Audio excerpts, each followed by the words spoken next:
Welcome back to What Do They Know podcast. This week, the guys discussed the injury to Daniel Jones and the improvement of Shedeur Sanders. But hey, what do they know? What do they know? Well, we are about to find out. Welcome back, ladies and gentlemen, to week 14 on the What Do They Know podcast. Nick and Jeff back with you as always.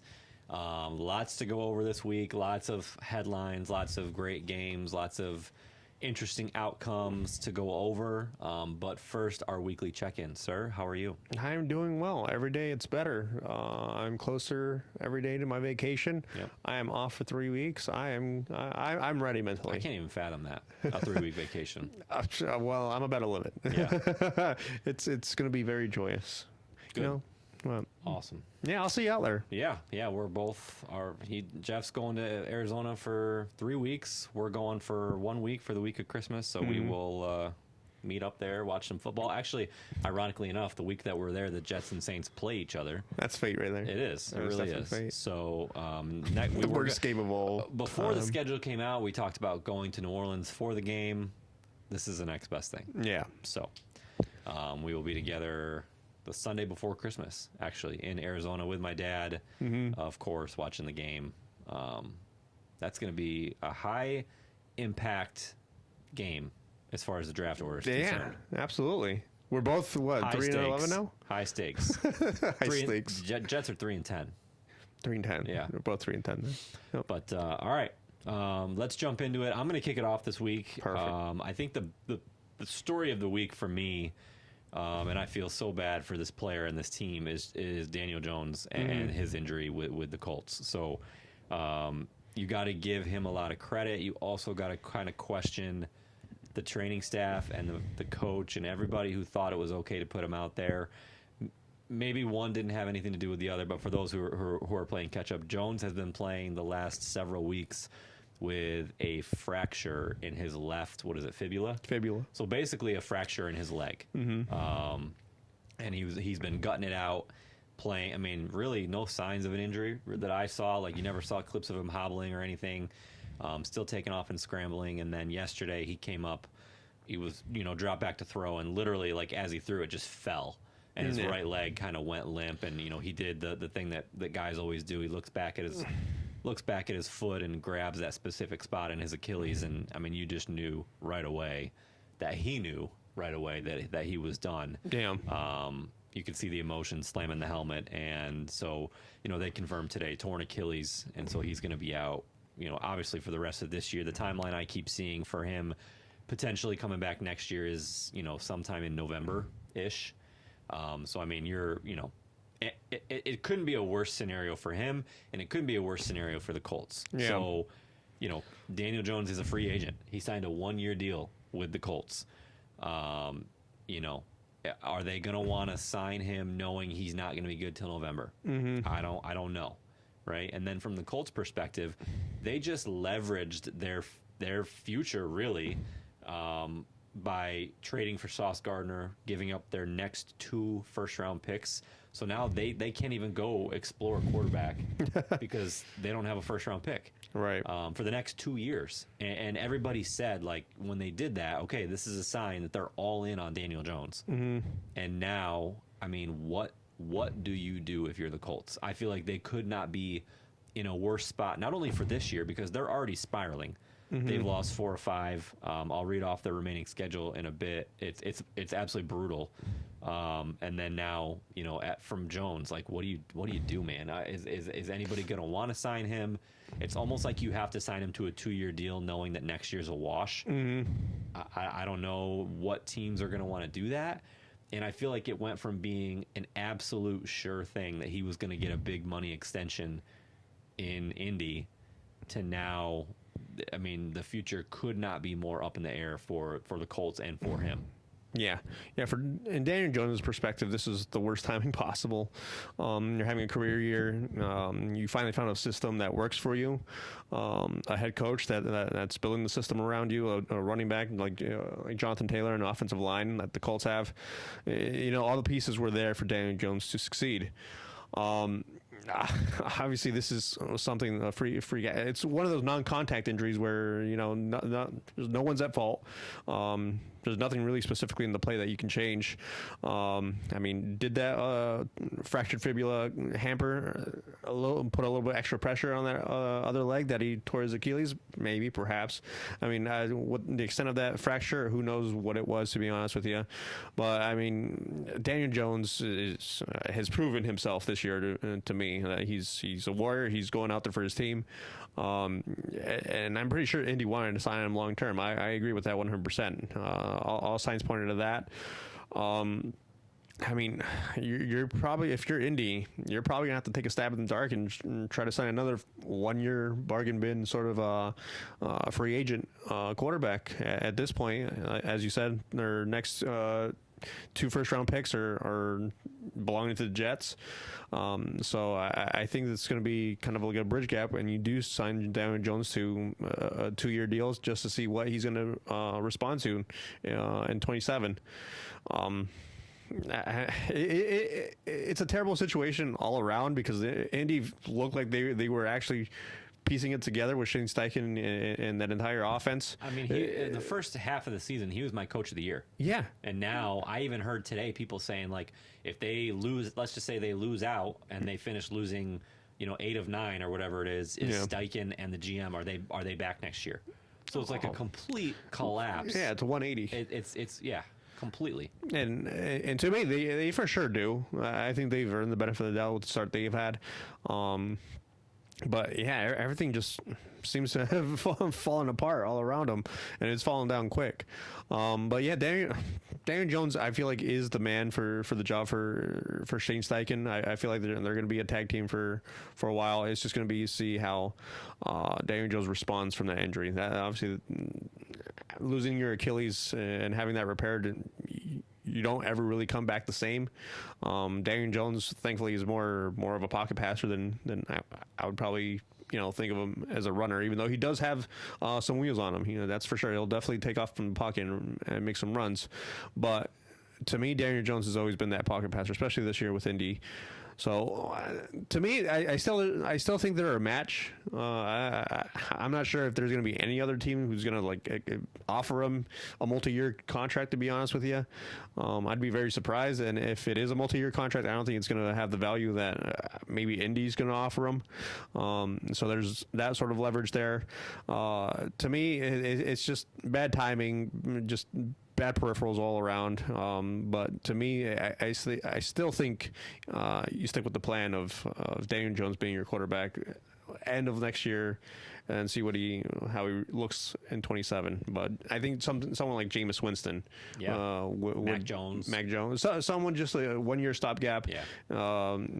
Someone who's like a backup QB who's responded this year with some good games. I think that's who you're looking for if you're Indy. Yeah, and I think if you're Jones and Indy, you kind of got to compromise with each other a little bit. Like, I feel like Jones has to understand that if he wants, because here's what I could see happening. I could see them giving him that 3, 4, 5-year deal, but having it heavily backloaded. Yeah. To where like next year maybe he's making, call it $5 million. But then when he's healthy, he's making the 15, 20. I think this year he's making $20 million bucks. So maybe the years 2 through 4 or whatever, you get close to that number or over that number. Who knows? But next year, you just kind of have to be willing to hey, you're getting paid, you're on a team, but you're not gonna be making a ton of money. Yeah, it'd be a lot of incentive lace deals. I feel like floating around on that one. And honestly, I feel like Indy's going to be the number 1 team that's going to offer him any sort of compensation. I agree. As far as this year, man, so their last 4 games. Yeah, wrap it up.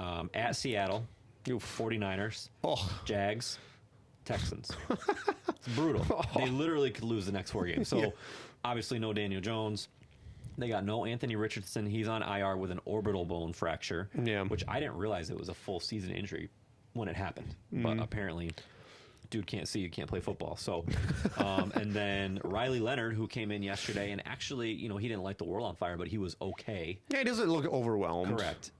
He reported a knee injury to the trainers today. So now he's questionable with a knee injury. And literally an hour before we started recording, Adam Schefter came on ESPN and said that they're working out Phillip Rivers. 44-year-old. Unbelievable. Phillip Rivers. I mean, that's desperate times. Yeah. So the Colts are in a bad way right now. I do not envy them. You know, you go from being 8-1 and you know, I have coworkers that are diehard Colts fans that were talking about getting the number 1 seed. Yeah. And now you're going to be lucky to make the playoffs. Yeah. So that's a rough deal.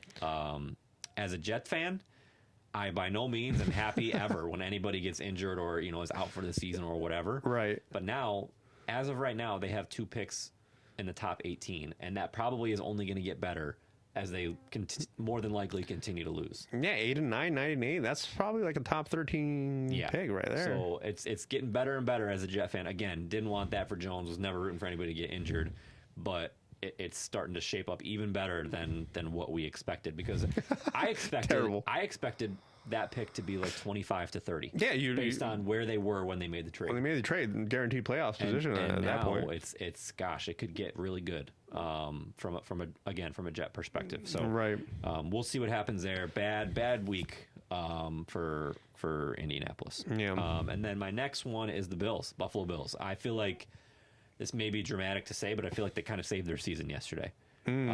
So they were, you know, had a phenomenal game against the Bengals, probably game of the day. You could say that, or Bears Packers was good as well. But you know, it was a snowy, typical Buffalo game, awesome to watch. And the Bills were down 28-18 with about 8 minutes left in the fourth quarter. And to be honest with you, I felt like it wasn't even that close. Watching the game, I had it split screen. I had that game on, and then I had the Jets, watching them get worked. And so, to me, not listening to the game and only watching and seeing what was happening, it felt like the Bengals were completely dominating them. Joe Burrow looked completely in control. Some of the throws he was making were absolutely phenomenal. And then I feel like it really flipped on Josh Allen's 40-yard touchdown. I feel like when they pulled to within 3, it was like, okay, we still have a chance. And then Christian Benford made that amazing play where he basically jumped up and snagged a screen pass out of the air and ran it back for a touchdown, 63-yard touchdown. And it was game on from there. But I really feel like Buffalo legitimately, I feel like, saved their season because they were coming off a very lackluster performance against Pittsburgh. Yeah, they beat them, but both teams looked like hot garbage. Especially in the first half. Oh, my God. It was the ugliest football game I've watched in a long time. And so you're coming off of that where, you got the win, but nobody was impressed with what they saw. Right. And then, snowy conditions, didn't look good. And then Josh Allen literally, I feel like, put on a Superman cape. Yeah. And did what he does and literally took over that game. And ended up with an amazing stat line. And like I said, in my opinion, that 40-yard touchdown really energized the fans, energized the team, let them know that they still have a legit chance in the game. And then obviously Benford did what he did. Yeah, this was MVP Josh Allen that showed up in this game again. I mean, it's absolutely brutal for the Bengals to lose this game because they were basically in a win-out scenario where if they were going to win their division or make the playoffs, they needed to win out. Right now, they're 4-9, going to 8-9. Their best case scenario is 8-9. That's gonna be rough. But to me, it was the perfect scenario for the Bills because of that defense that the Bengals have. They are very susceptible to superheroes, superstars making superstar plays, and Josh Allen just happened to make superstar plays when he needed to. As you mentioned, the 40-yard scamper. And then Joe Burrow, I mean, he did everything he could do from a Bengals perspective to throw the rock around T. Higgins, making one-handed snags all over the place.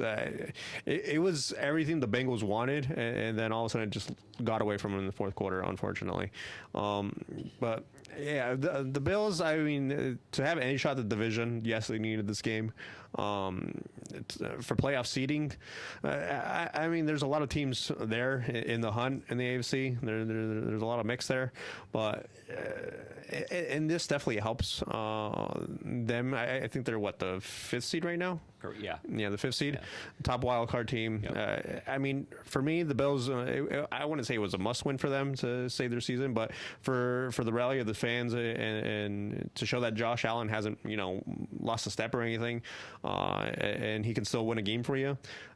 Yes, this was definitely something that to prove to the fans, like, hey, we know that Superman Joe Burrow is on the other side of the field, but hey, we got our own guy right here. So Josh Allen definitely showed how he's won MVP previously in his career, and I mean, he's still in the prime of his career, I feel like. So it's not surprising, but at the same time, it's to me, I just can't get away from the fact that the Bengals lost, to be honest with you. I know. It is so heartbreaking to me. I told you before we recorded, like, I was so disappointed that they blew it, not because I wanted the Bills to lose, but because I was so entertained with the idea of the Bengals making that run and truly felt like they were going to. Yeah.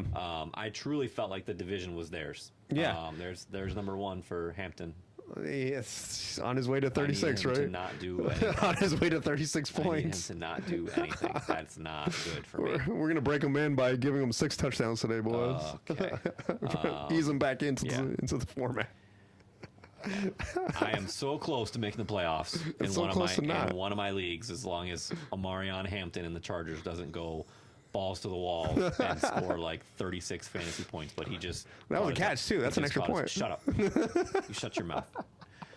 Oh man. But yes, I super disappointed for the Bengals because I really thought that they were going to run the table. Yeah. And I have zero faith in the Ravens or the Steelers. And quite honestly, their defense the last few weeks and including yesterday were playing better. Mm-hmm. I mean, you give up 18 points to the Bills with 8 minutes left in the game. Mm-hmm. You gotta win that game. Yeah. And I mean, obviously one of the interceptions was a pick six, and then literally Burrow's next throw was a deflection that was intercepted. I think they took over on the 25 or 30 yard line. So the Bills had a short field there, so you really can't even blame the defense. Yeah, I know they ended up scoring 39 points, but I would honestly say take away 14 off of the responsibility of the defense. Yeah, realistically, and so holding the Bills to like 25 points, you take that all day. You take that all day, especially with that defense. So super disappointing for the Bengals. I think personally, that's all she wrote for them as far as their division chances. And for the Bills, it sets up this next week. Actually, I still think is relevant, and that's why I really felt like this win was so crucial because now they're 2 games back going into New England. Yeah, with 4 games left. So you win this week, you're a game back. Anything can happen. They have a legit shot at winning the division still. Mm-hmm. But you lose that game, you're down. You're back 3 games. Forget it. Yeah, it's wild card. So we'll see. It sets up a really interesting game on Sunday, but I feel like the Bills stole that game yesterday. For sure. And they needed to. Yeah, no, you could feel the urgency from the Bengals, to be honest with you. This was what happened kind of last year when they kind of went on that run to try to make a playoff push. And you felt the same energy when Joe Burrow came back this year. So it is very disheartening to see it happen. 2 games into Joe Burrow's return, and they lose, and all of a sudden they're guaranteed a losing record, and that just puts you in a predicament you don't want to be in. But for the Bills, this was something. If they want any sort of concept of home field advantage or hosting the first game, they needed that win for sure. I mean, being a wild card and being 2 games, the top wild card right now, and being 2 games behind the Patriots with going to New England this week. I mean, it's there for the taking if you're the Bills, but it starts with New England this week. So where they goes, I don't know, but I mean, New England's perspective, you can wrap up a division this week, to be honest. On the other hand, 100%. So both teams are going to have something to play for, but the Bills winning this game just sets it up, makes it even more juicier, I feel like, this week. Agreed. Yep. All right, what do you got? So my top story is Shedeur finally being named QB1 of the Cleveland Browns. It's finally happened. Kevin Stefanski has given in. I feel like he hates him. He probably does. I feel like he hates him. I don't understand why. The 2-point play, it makes no sense. Let's take out our quarterback that just threw for 364 yards. Let's put it in the hands of our backup running back or Sampson or Judkins, whoever it was. I think it was Judkins. Was it Judkins? Yeah. And then they forgot to pitch back. Yeah, what an idiot. He literally looked back like, oh crap. Wait a second. That dude just flew. Like, you're the guy I'm supposed to be passing it to. Come back here. Yep. Whoops. So it's insane to me to watch that play happen. I mean, there's a reason the Browns are in the position that they are, and there's a reason Stefanski's probably gonna get ran out of town as soon as the season's over. Gone. Yeah. Oh, 100%. I'd be very surprised if he keeps his job. There's for me, there's just no way. But alas, I mean, and this goes hand in hand with the prediction you had about Shedeur Sanders being, the quarterback to start for Cleveland next year. Yeah. Their week 1 starter. I mean, he's improved every week. Yeah. Oh yeah. He had 3 passing touchdowns, only 1 interception. You'll take that ratio from a 5th round rookie anytime. He ran in for another one. He's found his favorite receiver in Harold Fannin Jr., another rookie tight end. I mean, he's slinging the ball the way you want a quarterback to sling it. He's throwing the screen passes, and Sampson's running it through. Jerry Jeudy caught a 60-yard touchdown pass. I mean, what more could you want from a quarterback? And that was a throw, man. Yeah. That deep skinny post or deep in, whatever you want to call it, that Jeudy ran. That throw was right on the money. Yep. I mean, there's nothing more you could ask from a quarterback, let alone a rookie quarterback, let alone a 5th-round rookie quarterback, to be honest with you. It's one of those things where Shedeur is balling out right now, and deservedly so. Yeah. He's been named the QB1, and I mean, the next 4 games they got games at the Bears versus the Bills versus the Steelers and at the Bengals. I mean, none of those defenses really scare me, to be honest with you.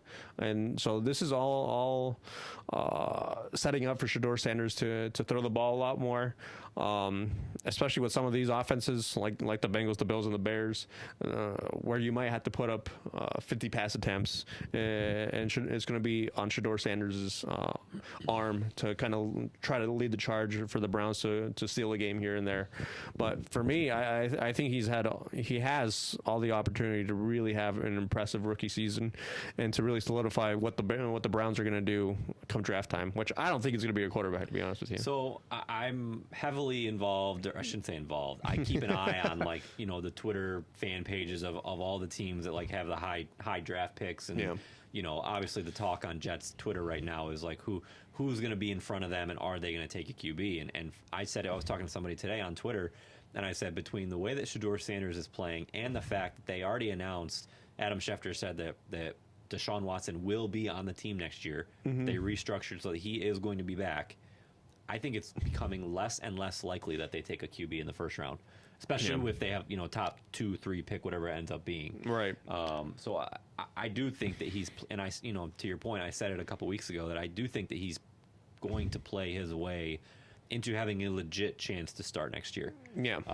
And I can't remember if I said this on the show or if I said it to you, but he has kind of done a complete 180 in my eyes. Yeah, you said it on the show. As a person. Yeah. I really enjoy watching his press conferences because I feel like the media tries their hardest to paint him as a bad guy. Yeah. And when he was in college, I was not a fan. Mm-hmm. I thought he was cocky. I thought he was very arrogant. He came across as an entitled son of a Hall of Fame player. Yeah. Is the way that I interpreted what he said. And his press conferences and his responses have been nothing but humble. They've tried really hard to get him to, say something bad about Stefanski mm-hmm. or the Browns or the play calling or whatever, and he just doesn't do it. I've been very, very impressed with a lot of his answers, mm-hmm. and his play, like you said, is only getting better. So I'm happy for him. Mm-hmm. Here's the thing, and I got into it with somebody on TikTok today. Oh, no. Because they went back and they found my Cam Ward is a bust take, and they wanted to know what I thought about yesterday because they won. Here's what I'll tell you. Shedeur, tremendously outplayed Cam Ward yesterday. Yeah, I think Cam Ward went 14-28. Not even close. He had, I think, 130 passing yards of the 290 total yards, and Pollard ran for the other 160. Yeah, it was a Pollard show. So it wasn't even close. They probably held on to that update track for bookmarked it. Yeah, and for was 5. They finally won. 5 weeks later. Yeah. The guy commented, "Hey, how about an update?" in all caps. Right. And so I clapped back at him. I said, "Dude, he got outplayed. What are you talking about? Don't even try." So I right. Very impressed with Shedeur. Yeah, no, Shedeur's the guy right now. I mean, as you said, I agree with the sentiment that he came off a little bit strong, during his collegiate career. But I mean, I feel like maybe these weeks as being the QB3 or, going in and actually having to compete for the job is kind of, put his eyes in a different perspective. And I've appreciated how he's turned out on the other side. He's saying nothing but the right things. He's playing well. And to me, I feel like he's learned how to be an NFL quarterback. And whatever head coach takes over for Stefanski next year, which honestly, I'm at 99.9% certainty that's going to happen. Agreed. I wouldn't even be surprised if this announcement is ownership saying, dude, you got to start him. Yeah. We got to know what we have. Right. And Stefanski, begrudgingly was like, okay. It's fine. Yeah. Yeah. No, so whatever coach is going to come in with a QB that has a multitude of skill sets. He can run, he can pass, and he's developing a repertoire with your future, which is Harold Vadden and Jerry Jeudy and David Njoku as well. So I think Shedeur is on the right track for sure. Agreed. Yep. And then my second one, it actually deals with the Bengals because this is down and out more. Trey Hendrickson is now out for 6 weeks. He's going to have core muscle surgery. Yeah. So this is even worse news for defense that is reeling right now. Like we talked about with the Bills and the Bengals, and this is why I couldn't get off the Bengals to save my life because I'm on the same boat as you. I wanted them to run the table. I felt like they would have been that team that no one wanted to face in the playoffs. I was literally just going to say that. Yeah. Nobody would have wanted to play them. Yeah, like if you're the Broncos or the Patriots, if you're one of those top two seeds, and you see Joe Burrow and the Bengals coming off, just ran the table to make the playoffs, I would be looking the other way to be honest with you. So, but to lose Trey Hendrickson, even lose the focal point of your defense, he got the franchise tag this year, and he's going to be a free agent. I mean, this also he's gone. Yeah, this also bodes kind of in the same realm of Daniel Jones. I mean, it's not to that extent. He should be ready by training camp and all that good stuff. But Trey Hendrickson is basically probably already played his last game for the Bengals, and this has longer term issues, especially with the contract like T. Higgins and Jamar Chase and Joe Burrow have signed there with the Bengals. I mean, all of a sudden you're gonna be trotting out rookies, to be honest with you, over on the defensive end because you got no money, you got no cap to sign any other free agents. Trey Hendrickson was their big fish on the defensive end, on the defensive side, and honestly, that's no longer the case. So this, to me, if it was the Bills game, the Bills loss, so that was a nail in the coffin. I felt like this was. I think the Bengals are going to win out. They're going to get to 8-9, and they're going to be one game short. Just like last year. I truly think they are. Mm-hmm. Which is a shame. Side note, with Trey Hendrickson, I'll be curious because everybody saw the way it happened in the offseason, how it seemed like it almost got personal between him and the Bengals. So I'd be he's not re-signing. I would be shocked. Yeah, it would be, and I'd be shocked if they put the franchise tag on him again. Yeah, I don't think they will, especially coming off. They want that headache, so I think he's gone. I'll be curious to see. I've not heard this. I have no reason to believe, but do they consider trading T. Higgins? Oh, I would. I would too. I would in a heartbeat. Yeah. Or quite honestly, even one of the receivers, I would consider trading. Ooh, Jamar Chase as well. Ooh. Because Chase, you're getting multiple first-round picks. Yeah. T. Higgins, I think you're getting a first-round pick. Yeah. And you completely reset your cap by trading one of them, and then you have 30 what? They're each getting $30+ million a year that you can invest on your defense. Yeah. That to me is something that I'm going to be watching this year because I know they literally both just got paid. But they very clearly have to do something on defense. And so it would not surprise me if one or not both of them, if one of them gets dealt. Right. Yeah, no, it's going to be interesting. They have the assets, obviously, offensively. What they do there. Offense is not the problem. Yeah, offense I feel like ever since Joe Burrow has been there, offense has never been the problem. It's always been about the defensive side. So where they go from here, obviously you lose your star defensive end on Trey Hendrickson. Honestly, I couldn't even name you who they have secured as a spot on the defensive side of the ball next year. To be honest with you, it's going to be a lot of positional battles come training camp. It's going to be great to see. At the same time, you got to be skeptical if you're a Bengals fan, because I feel like these 8-9, 9-8 sort of seasons are going to be pretty consistent. It's going to be more of the same, unless they make a big change. Yep. So we'll see what happens. Yep. All right, overreactions. You got any this week? Overreactions. I mean, this is less of what I want to happen and more of like what I was seeing in terms of body language. And this is Travis Kelce's going to retire. I think it's you can just see it in his face. Yeah. Coming He's off got too much else going on. Yeah, I mean, you're gonna get married to a billionaire. It's time to it's time to hang it up, my man. I mean, you're living the good life. Trophy husband. Trophy husband. I mean, he's 36 years old, and he had a catch for 8 yards. Yesterday, Sunday night against Houston. I mean, that's a great defense you're going up against. Obviously, he had that drop and that led to an interception to kind of seal the game. Yeah, I mean, one of 3 interceptions that Patrick Mahomes threw. To me, Travis Kelce hasn't had a terrible season by any means. But at the same time, I feel like I haven't seen that sort of fire in him. I know he yelled at Anthony Reid early in the year when they were struggling, but I feel like there's been a certain tipping point with Travis Kelce where he's just like, you know what? I think I've done everything I could do in the sport, and I think it's time to say goodbye. Yeah. And I don't blame him at all. It wouldn't shock me in the least. No. If he makes that decision. Now, he is a huge competitor now, so you could very easily see him saying, "Hey, I ain't going out like this." Yeah, him and Mahomes. Correct. Yeah. So we'll see what happens, but that would not surprise me in the least. Yeah, it was just an overreaction from just seeing his body language yesterday. For sure. That's about it. All right, so I have one. Okay. This is going to be. Let me see how I want to word this. If the Bills don't make the Super Bowl this year, because of the path that they have, it'll be the biggest disappointment in Josh Allen's career.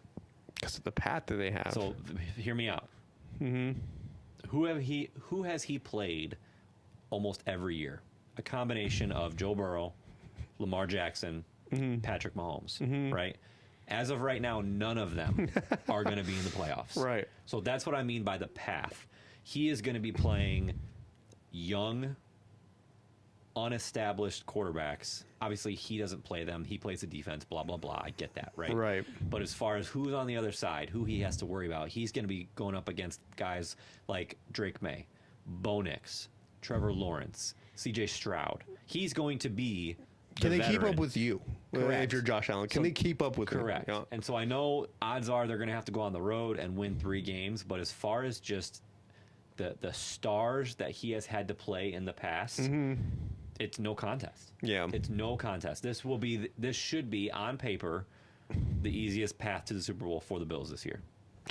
That's I agree with that. I mean, this is kind of like Hakeem Olajuwon and the Rockets back when Michael Jordan retired.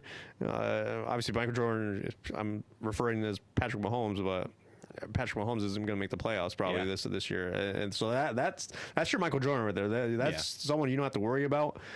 So you have to take advantage of this opportunity as it comes, and because this opportunity probably won't come that often. How the Chiefs are structured and how they're going to be in the future, well, that's time will tell on that one. But I mean, that's your arch nemesis. That's the guy you could not overcome in any sort of capacity. I mean, you only accumulate or account for one of those losses that they have, but they're still 6-7, and that's keeping them out of it. So Josh Allen has done his part for the regular season to try to get him out of the way. But I mean, I agree. If you can go in there in the playoffs and you don't have, the 3-headed monster of Joe Burrow, Lamar Jackson, and Patrick Mahomes, and you have these play any of them. And you're challenging these inexperienced playoff-wise quarterbacks. I mean, you're looking at your chops if you're Josh Allen. If I'm Josh Allen, at least, like these guys are these are the teams that they feasted on come playoff time outside of Kansas City. So to me, yes, this as soon as the playoff format is set and you don't see Kansas City on there, and then Baltimore and and whoever else, you should be like, yes, this we're gonna go here, we're gonna go here, we're gonna go here, we're gonna win all three of those, and then we're gonna go play whoever in the Super Bowl. It doesn't matter. Yeah. I agree with that 100%. You have to take advantage of your opportunities. The best comparison I can think of off the top of my head is baseball. But last year when the Yankees made the World Series, it's because they got lined up against the Royals and then the Guardians. Right? The Astros got eliminated. The Red Sox weren't in it that year. The Orioles had gotten eliminated by the Royals, and so they literally had the perfect draw. Yeah. To the World Series, and they made it, right? They did what they needed to do, and that's what the Bills need to do this year. Yeah. They need to take advantage of the fact that more than likely those three teams are not going to be in it this year, and this is the best opportunity you're going to have. Yeah. No, I agree with that. You're gonna have to look at it. Even if you're a wild card, you're gonna have to look at it like you're Goliath. You're the one who's gonna have to stomp around because you're the experienced team. I mean, think about it. So, just real quick, it's going to be Bo Nix, Trevor Lawrence, Drake May. Mm-hmm. Justin Herbert, Allen, maybe C.J. Stroud, and who am I forgetting? AFC North, Aaron Rodgers. Aaron Rodgers. Yep. Which is obviously you're not scared of the Steelers right now in any way, especially because they just boat raced him. Yeah. So it's his to lose, man. I truly think if it shakes out that way and none of those three teams make a miraculous comeback, it's the Bills to lose. Right. Yeah, no. And I mean, if they lose, all of a sudden you're asking if Sean McDermott's the guy, to be honest with you. Correct. Like this is, and I can already picture it. People are going to be talking about this if that's how the playoff format lines itself up. Like this is going to be the Bills to lose. If they don't come out of it, you're looking at, changes from top to bottom. Agreed. Yep. All right. MVP watch. MVP watch. Do you have any changes this week? To my top two, no. I still got Okay. Stafford number one and Drake May number two. Drake Okay. May's on bye. Stafford put up 3 more touchdowns. He's doing his thing. Number three, I took off Jonathan Taylor, and Which is crazy. Because he had such so a hot crazy, start. yeah. And I mean, it's sad to think about, but I mean, with the rookie quarterback there now in Indianapolis, I mean, if somehow Indy can roll off some wins here and make the playoffs, maybe I'll take a look at Jonathan Taylor because it's going to run through him. It's not going to go through Riley Leonard and probably not Phillip Rivers. Phillip Rivers, good lord. Yep. So it's going to be Jonathan Taylor. It's going to be his team. Heard his name or seen him in a highlight in a while. in like 3 weeks. Yeah. 3-4 weeks. Yeah. It's crazy. He had 1 TD yesterday. Yeah. And Did he? I didn't even know that. Yep. All right. I got a fantasy alert. That's how I knew. There you go. But number three, I put in somebody who I feel like deserves a mention. And that's Jackson Smith and Jigba. I did not see that one coming. From Okay. Seattle. All right. I feel like he's kept Sam Darnold elevated in terms of his play. Obviously, last year he had Justin Jefferson, but I feel like Jackson has kind of eased that, maybe sentiment that maybe Sam Darnold couldn't transfer those talents in that 1 year's turn off that he had in Minnesota. But Jackson Smith and Jigba, I mean, he's been the number one target for Seattle, and it's not even close. I mean, he has 121 targets, and the second most is Cooper Kupp at 53. So you know what they're going to do in terms of the passing game. Yeah. But yeah, he has 89 receptions, 1,428 receiving yards, and 9 TDs, which is tied for second in the league. So to me, Smith and Jigba has done everything to be a true number one and be a top 5 pick probably in next year's fantasy football draft. So to me, I think he deserves his flowers, even if it's being third on my list of MVP watch. Yeah. Some might even call him a preseason fantasy must-have. Who would that be? That would have been me. Ooh, boy. Not gonna toot my own horn, but freaking toot. But yeah, no, I think that's an interesting one. I don't know that he'll get any votes just because of the debate we always have. I feel like if it's ever gonna be a non-quarterback, it seems like people are more apt to take a running back than a receiver, because obviously the receiver is having a great year. That means they have a good quarterback throwing to them. Yeah. So, it's almost like what comes first, the chicken or the egg conversation. Yeah. But I'm right there with you. I think what he's doing has been phenomenal. My fantasy team has been loving every minute of it. Number 1 seed, by the way. And so I think he's deserving of at least having his name thrown in the conversation for sure. Absolutely. So I also made some changes. Okay. I kept Stafford number 1. Mm-hmm. I also removed Jonathan Taylor. Okay. And Drake May had a 1-week stint on my list, and he's gone. So those 0 completions and Correct, 0 yards and 0 he had a really bad week this week.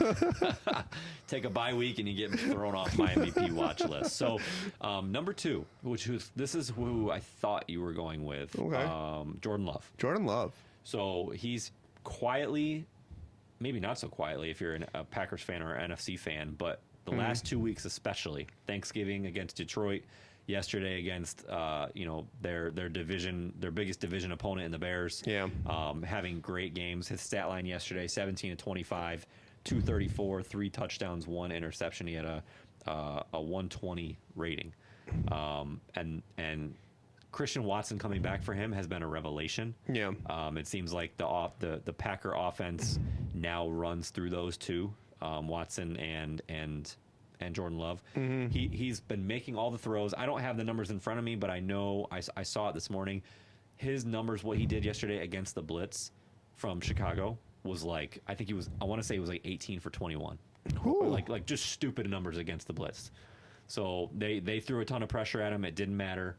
He played outstanding, and I really think that if they're going into Denver this week, arguably top 2, top 3 defense in the league. If he does it again this week, it's going to get really loud. Yeah, no, that's going to be definitely a matchup to watch. I mean, I feel like Jordan Love is just quietly just looms around. I feel like he has full control of that offense. Sometimes he sputters and gets a little. He's still got that Brett Favre in him. Yeah, where he's a gunslinger sometimes, and yeah. it sometimes comes out and it bites him. But I've always felt Jordan Love has never needed a high, pass attempt game to really, put up high leverage numbers or high TD numbers, because I feel like he puts the ball where he needs to be. He can make long passes to, Kristen Watson or, Dobbs or whoever else is they have in their wide receiver room. They have a lot of receivers in that room. And then, I mean, it's just complimentary football with Josh Jacobs and Wilson there in the backfield. It's just, the Packers are just one of those teams that they just shout out that they're a well-tuned machine. They're well-oiled. They don't really do anything that surprises you, really. You just expect them to be really, really good and compete and probably pull off a W. Like that to me has always been the Packer way, to be honest with you. With Aaron Rodgers and Brett Favre, they've never really felt like, they were like ever electrifying. Like, I mean, Aaron Rodgers was great during a long period of time, but at the same time, I felt like it was more expected. And now I'm starting to reach that level of expectation with Jordan Love and these Packers as well. They're just successful. Like, at the end of the day, they just know how to play football. And regardless of who is quarterback, I feel like they just have a way of making quarterbacks stick and creating a scheme and a system that complements what their skill set. Even though Jordan Love, yes, he'll be a gunslinger from time to time, but I think you'll take those hiccups with the good, which is a lot of good. And I feel like as he gets older and gets more experience and more years under him, I can definitely see a Super Bowl in his future, to be honest with you. Yeah, I mean, your preseason prediction is looking pretty decent right now. Packers Broncos is looking really good. So, and we get a preview of that this week. Yeah. So I'm excited. Yeah. Jordan Love, number 2 on my list. Mm-hmm. And I put Josh Allen back at number 3. Josh Allen. I feel like the game he had, tell you what, man, when he's on, he's on. There's nobody better. Mm-hmm. There's nobody better. But they have just been too, on some days it seems like their run game is so good that they don't need Allen to be Allen. Yeah. But yesterday was one of those days where they did. His stat line yesterday, 22 of 28, 251 yards, 3 passing touchdowns, to go along with 78 rushing yards and 1 rushing touchdown. That's an overall game right there. That's insane. An all over the place game. So I mean, he's got to be on the list. Even in his off games, he has games like yesterday. He has games like he did against the Bucks, where he had, 3 passing, 3 rushing. Yeah, he's all over the field. He just, to me, I think he's got to be on the list. I don't know. Not buying it? I'm not.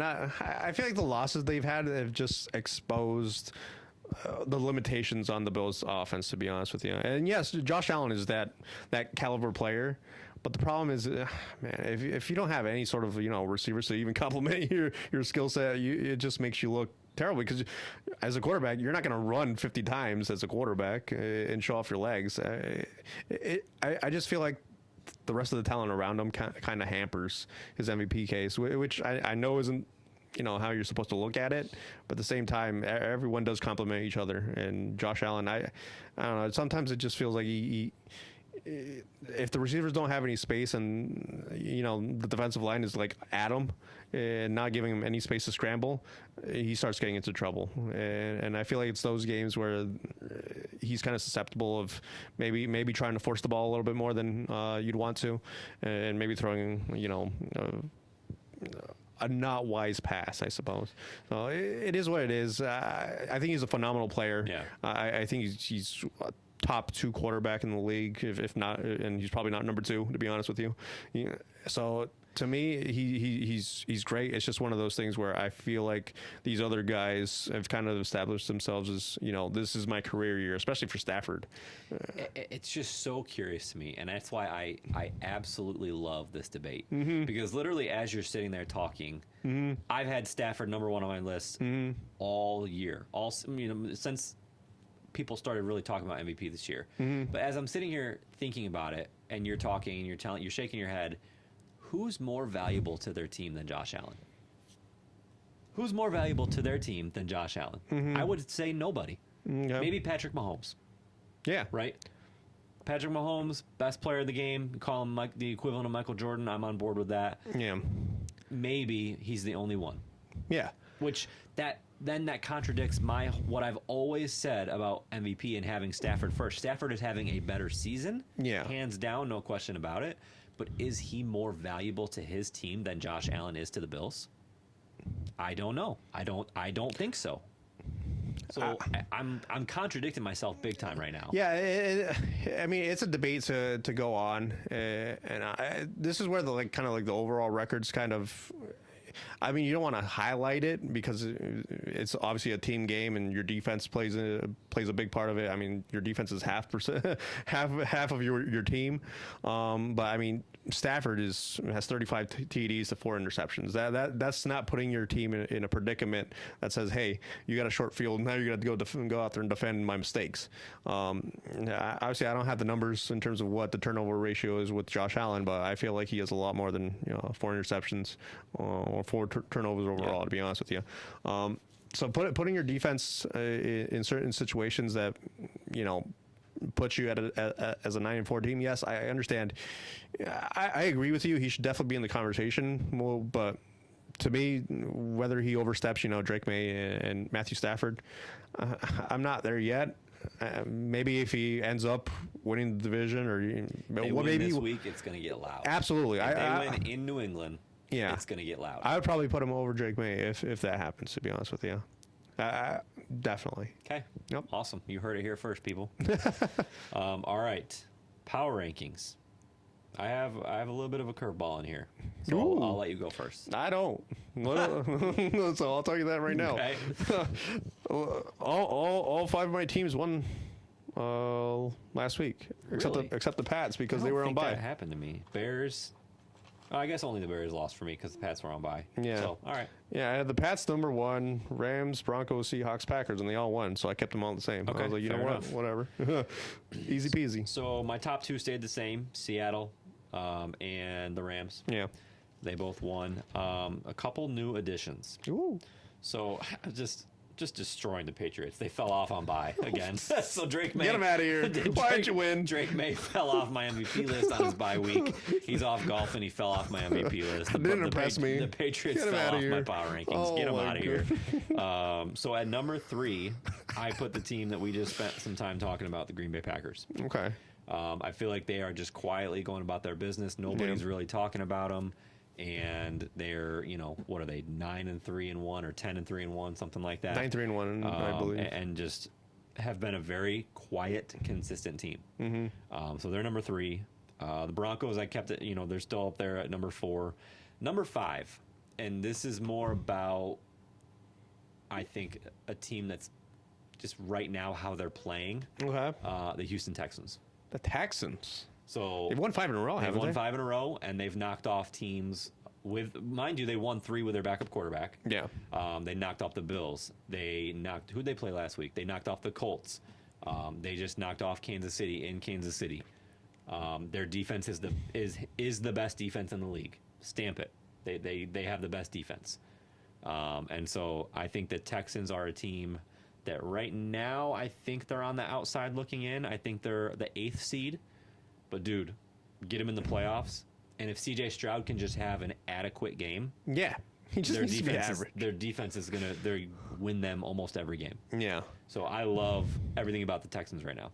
I can't debate that, to be honest with you. Houston is turned their season around for sure. Yeah. Obviously, what has happened to the Colts, the opposite has happened for the Texans, to be honest with you. Their defense has always been a staple there, especially with another person who deserves their flowers is Derek Stingley Jr. That man is just.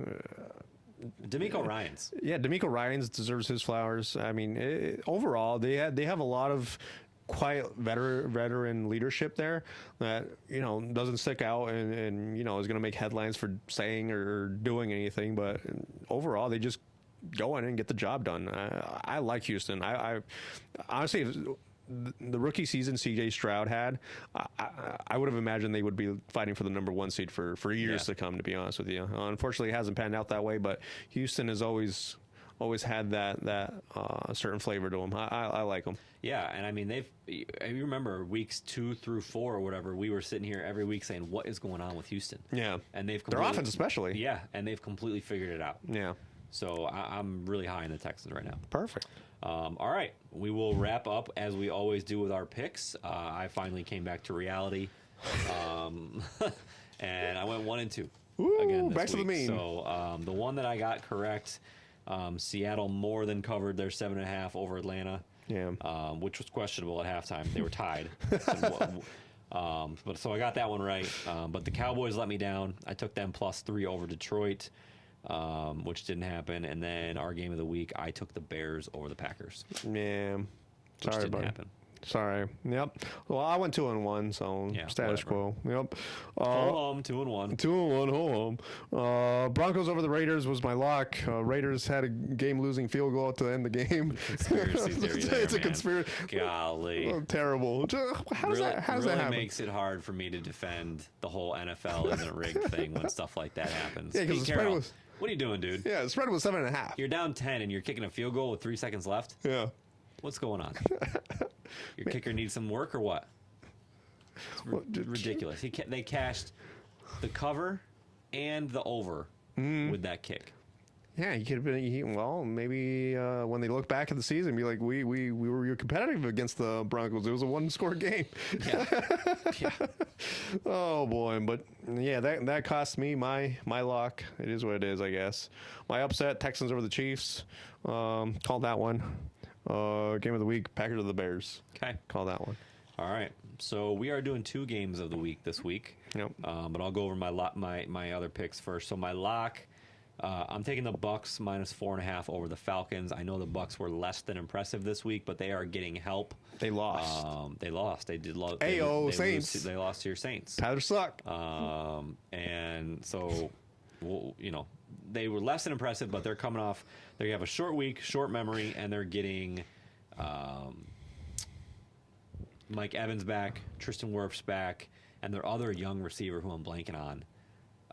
He's coming back as well. So they're getting healthy. Okay. So I'm taking and the Falcons, I think, are just a dumpster fire. So I'm taking them. Bucks got to win by 5. I feel good about that.